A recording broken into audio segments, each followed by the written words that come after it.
I am a fan of the BERNINA slide-on table and the adjustable guide that you can add to this edge. So I want to show you how to put both of these on correctly, as well as how to correctly take them off. Now, if you do not have your machine already in a sewing cabinet, this is your next best thing.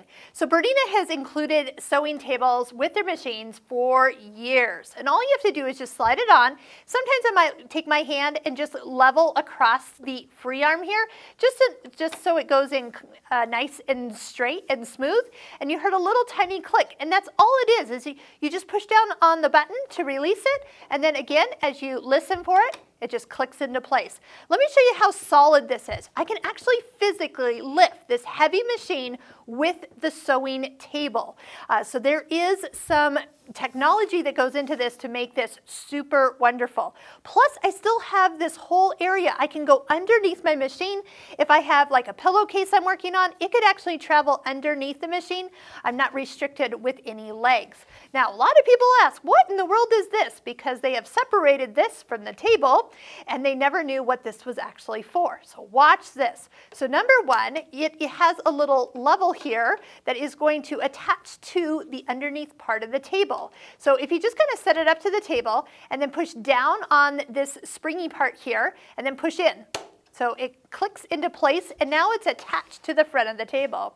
And if you were sewing with a certain seam allowance, you can actually slide that right up to one of the lines. You could even lower the presser foot and even put it right up against the foot. So you can slide that right there. And then your fabric's going to easily stay perfectly guided for that exact seam allowance every single time.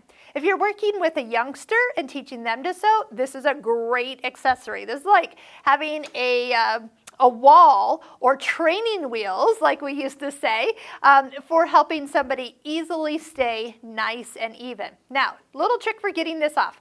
Push down on that same little lever and then just pull straight towards you. And it feels like you're going to pull hard, and you do, and then that disengages it. So there's kind of like this little spring opening at the bottom. So just give it push to slide it on, and then push down and give it a little pull and it'll slide right off. So if you don't need this on all the time, keep it close by, but the table is wonderful. So from here on out, I'm going to use the sewing table in all of our videos.